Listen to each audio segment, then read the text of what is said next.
បាទជំរាបសួរពុកម៉ែបងប្អូនឥឡូវនេះគឺខ្ញុំបានមកដល់ទីតាំងដែលត្រូវសាងសង់ព្រះពុទ្ធបដិមាដែលធំបំផុតបាទនៅកម្ពុជានិងធំខ្ពស់បំផុតនៅតំបន់អាស៊ីអាគ្នេយ៍របស់យើងហើយបាទអញ្ចឹងតិចទៀតយើងនឹងទៅជួបលោកពូនៅកន្លែងនោះចាំសាកសួរព័ត៌មានលម្អិតទាំងអស់គ្នាបាទតាអញ្ចឹងលោកពូនៅកន្លែងនេះយើងប្រចាំការសម្រាប់ពុទ្ធបរិស័ទយើងគាត់មកជាវមកអីចឹងទៅណាបងណាបាទហើយចឹងនៅកន្លែងនេះគឺមានព្រះសរុបប្រមាណដែរលោកពូដែរអស់មានព្រះទាំងអស់សរុបទាំង84000អង្គ84000អង្គបាទអញ្ចឹងទាំង84000អង្គនេះយើងតម្កល់យ៉ាងម៉េចដែរខ្លះពូក៏តាមជាន់ថ្នាក់ទី1ទី2ទី3ទី4ហ្នឹងណាបាទថ្នាក់ទី1អញ្ចឹងថ្នាក់ទី2ទី3ទី4បាទថ្នាក់ជាន់នេះគេដាក់ឲ្យយើងមើលទាំងអស់ហ្នឹងអូបាទរងសាងសង់ណាចូលទៅមើលបាទគាត់មានតម្លៃមានចាប់ពីថ្នាក់ទី1តម្លៃ$1108អូថ្នាក់ទី2តម្លៃ888ខែ888ហើយដល់ថ្នាក់ទី3 688ដល់ថ្នាក់ទី4តម្លៃ$268អូបាទអញ្ចឹងបានន័យថាគ្រប់ជាន់ថ្នាក់នេះគឺមានតម្លៃខុសៗគ្នាបាទតម្លៃខុសៗគ្នាទាំងអស់បាទដោយសារតែ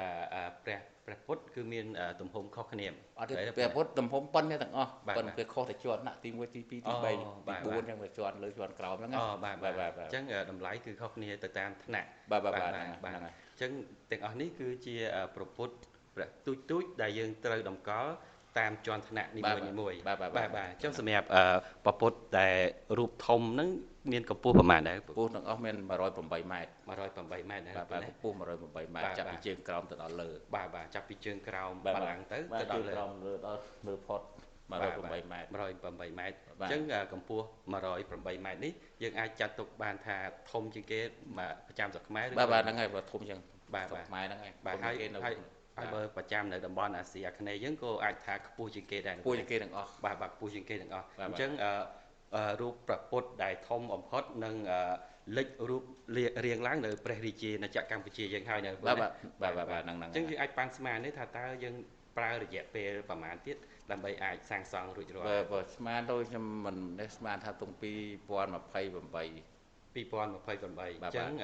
ហើយជាអាចចាយពេល2ឆ្នាំទៀតដែរបាទ2ឆ្នាំជាងហើយបាត់ហើយទៅទាំងអស់បាទអញ្ចឹងមិនយូរទេ2ឆ្នាំទៀតគឺយើងនឹងបានឃើញរូបព្រះពុទ្ធដែលធំហើយខ្ពស់ជាងគេបំផុតនៅតំបន់អាស៊ីអាគ្នេយ៍យើងហើយដែលនឹងលេចរូបរាងឡើងនៅភ្នំបូកគោនៅភ្នំបូកគោតំបន់វាលស្រែ500អញ្ចឹងកន្លែងដែលយើងត្រូវសាងសង់នេះគឺនៅតំបន់វាលស្រែ500បាទអញ្ចឹងសម្រាប់គម្រោងទាំងមូលនេះយើងចាយទឹកប្រាក់ប្រហែលជាប្រហែលដែរលោកគ្រូសំណាក់ម៉ែទឹកប្រាក់គេក៏អស់ថាចំនួន$60 លានអូដល់60លានណាបាទអញ្ចឹងទឹកប្រាក់ដែលយើងចាយក្នុងគម្រោងទាំងមូលនេះគឺ$60លានបាទហើយនៅលើផ្ទៃដីនេះយើងអាចបានស្មានបានទេព្រោះថាយើងនៅលើផ្ទៃដីថាប្រហែលដែរគ្រូដីនឹងចូលចំណែកថាខ្ញុំស្មានហ្នឹងខ្ញុំឮតែគេនិយាយខាងជាងកំណងខាងមេកាគាត់ថាដីជិត4ហិកតាអូជិត4ហិកតាអញ្ចឹងបានន័យថាធំណាស់ណាធំអញ្ចឹងគឺធំទូលាយបាទធំទូលាយហើយបើយើងឡើងមកដល់កន្លែងនេះប្រៀបដូចជាយើងឡើងមកដល់ទីស្ងប់មួយបាទដែលយើងមើលទៅឆ្វេងស្ដាំមុខក្រោយគឺសុទ្ធតែធម្មជាតិហើយស្រស់បំព្រងបាទហើយមានអាប់ទៀតណាណាបាទអញ្ចឹងទេសភាពបែបនេះហើយរូបព្រះពុទ្ធធំបែបនេះគឺយើងអាចនិយាយបានថាគ្មានពីរទេនៅតំបន់អាស៊ីអាគ្នេយ៍យើងមានតែមួយទេបាទមានតែមួយទេគឺនៅលើភ្នំបូកគោយើងនេះហើយបាទអញ្ចឹងជារួមមកគឺយើងចាយទឹកប្រាក់អស់$60លានបាទហើយយើងសរុបមកវិញ2ឆ្នាំទៀតគឺយើងនឹងបានឃើញសមិទ្ធផលដ៏អស្ចារ្យណាហ្នឹងហើយបាទអញ្ចឹងនេះគឺអស់ហើយមានតែលម្អិតគឺមានតែប៉ុណ្្នេះទេអញ្ចឹងបាទអរគុណលោកពូបាទអរគុណច្រើនបាទអញ្ចឹងហើយពុទ្ធបរិស័ទបើចង់ជាវគឺយើងអាចមកជាវបានហើយណាបាទតាមសទ្ធាជ្រះថ្លាយ៉ាងទៅបាទក្នុងមួយអង្គមានតាមជាន់ថ្នាក់បាទអញ្ចឹងអំបញ្ញមិញគឺលោកពូដែលគាត់ប្រចាំការនៅកន្លែងជាវប្រពុតបដិមាទូចនេះលោកពូបានរៀបរាប់លម្អិតជូនប្រាប់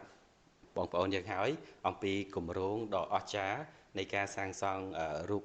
ពុទ្ធបដិមាដ៏ធំបំផុតប្រចាំអាស៊ីអាគ្នេយ៍របស់យើងបាទអញ្ចឹង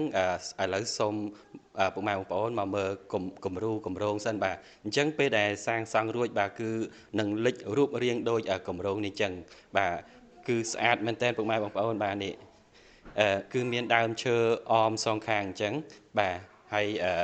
រូបព្រះពុទ្ធនៅចំកណ្ដាលរូបធំបងអស់គឺខ្ពស់ត្រដែតត្រដឹមកម្ពស់108ម៉ែត្រហ្នឹងគឺនៅចំកណ្ដាលតែម្ដងបាទហើយនឹងមាន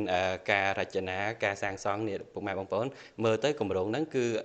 ជាក់ស្ដែងពេលដែលលេចរូបរាងឡើងជាក់ស្ដែងគឺដូចអញ្ចឹងបាទនេះគ្រាន់តែជាគម្រោងគំរូឲ្យយើងមើលសិនបាទអញ្ចឹង2ឆ្នាំទៀតក្នុងរង្វង់យ៉ាងយូរឆ្នាំ2028បាទដោយលោកពូគាត់បានបញ្ជាក់មកអញ្ចឹងគឺអាចនឹងរួចរាល់ហើយបាទអញ្ចឹង2028យើងនឹងឃើញទស្សនវិជ្ជាទាំងអស់នេះហើយបាទជាក់ស្ដែងអញ្ចឹងសូមពុកម៉ែបងប្អូនរងចាំមកទស្សនាទាំងអស់គ្នាបាទគឺពិតជាស្អាតខ្ញុំអាចនិយាយបានថាមកតំបន់អាស៊ីអាគ្នេយ៍របស់យើងគឺគ្មានពីរទេបាទពីព្រោះអីបាទគឺព្រះពុទ្ធក៏ខ្ពស់ជាងគេបំផុតនៅលើតំបន់អាស៊ីអាគ្នេយ៍ហើយជាពិសេសនោះគឺទេសភាពបាទទេសភាពអមសងខាងគឺរំលេចទៅដោយភ្នំព័ទ្ធជុំវិញតែម្ដងហើយមានអាប់បាទជាពិសេសគឺមានអាប់ហាក់បីដូចជាយើងកំពុងនៅលើឋានសួគ៌មួយបាទអញ្ចឹងដូចជាប្រពុតហ្នឹងកំពុងតែផុសនៅលើឋានសួគ៌បើយើងសម័យមើលណាពុកម៉ែបងប្អូនគឺដូចប្រពុតនៅលើឋានសួគ៌អញ្ចឹងពោពេញទៅដោយនៅលើពពកបាទអញ្ចឹងរូបភាពនេះខ្ញុំគ្រាន់តែនិយាយបដាគឺដូចជាព្រឺសម្បល់ហើយបាទឥឡូវពុកម៉ែបងប្អូនមិញខ្ញុំកំពុងតែរៀបរាប់អំពីថាពេលដែលសាងសង់រួចរាល់ដូចជាប្រពុតកំពុងតែត្រដែតត្រដឹមនៅលើពពកអញ្ចឹងតែឥឡូវនេះជាក់ស្ដែងគឺកំពុងតែមិនទាន់រួចរាល់ផងបាទឥឡូវគឺដូចជាកំពុងតែនៅក្នុងពពករួចស្រាប់ទៅហើយពុកម៉ែបងប្អូនឃើញទេគម្រោងនេះគឺទឹមតែបានតែប្រឡាំងខាងក្រោមទេប៉ុន្តែយើងឃើញថាមានអាប់ចុះមកបងប្អូនមើលឃើញអូយស្អាតបាទស្អាតមែនតើនេះគឺជាគម្រោងជាក់ស្ដែងដែលបានរួចរាល់យើងអាចនិយាយបានថាខ្ទង់ប្រហែលជា10-20%ព្រោះអីបលាំងនេះគឺបានច្រើនដែរហើយប៉ុន្តែអ្វីដែលចង់ឲ្យពុកម៉ែបងប្អូនបានឃើញហ្នឹងគឺអាប់បាទគឺអាប់អញ្ចឹងនេះគ្រាន់តែបលាំងក្រោមទេចុះទម្រាំតែពេលដែលពពុទ្ធលោកចេញជារូបរាងទាំងមូលទៀតតើស្អាតប៉ុណ្ណាពុកម៉ែបងប្អូនយើងសម័យមើលបាទគឺស្អាតណាស់បាទស្អាតមែនហាក់បីដូចជាឋានសួគ៌អញ្ចឹងបានគេប្រសិទ្ធនាមថាបុគ្គលឋានសួគ៌នេះគឺមិនខុសទេបាទគឺអាប់ស្អាតមែនតើបាទគឺស្អាតដែរបាទគឺគ្មានអីអាចប្រៀបផ្ទឹមបានទេពេលដែលសាងសង់រួចរាល់គឺកាន់តែស្អាតជាងនេះទៅទៀតបាទអញ្ចឹងនេះគឺជាគម្រោងជាក់ស្ដែងសម្រាប់ពុកម៉ែបងប្អូនបានឃើញបដិអាសន្នសិនបាទគឺបានប៉ុណ្នេះខ្ញុំមករៀបរាប់នេះក៏មានក្តីរំភើបដែរបាទអញ្ចឹងសង្ឃឹមថាពេលដែលលេចរូបរាងរួចរាល់តំបន់នេះនឹងក្លាយទៅជាតំបន់តាក់ទាញទេសចរដ៏ខ្លាំង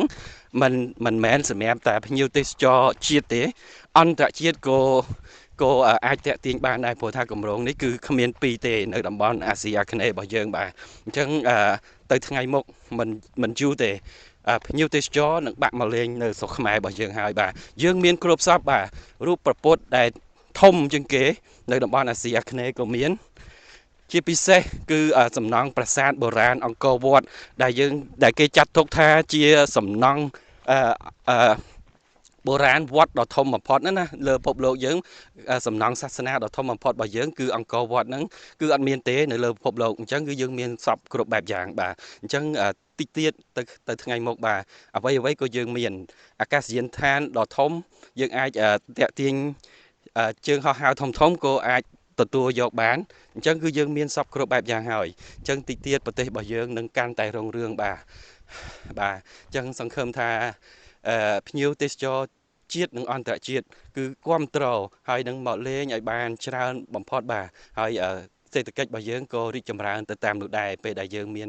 អ្វីកាន់តែប្រសើរឡើងបាទអញ្ចឹងសូមអរគុណបាទពុកម៉ែបងប្អូនសូមរងចាំទាំងអស់គ្នាបាទ2ឆ្នាំទៀតយើងមកមើលម្ដងទៀតថាតើនឹងមានរូបសម្រស់ទេសភាពស្អាតយ៉ាងណាបាទសូមអរគុណបាទសូមជម្រាបលាបាទ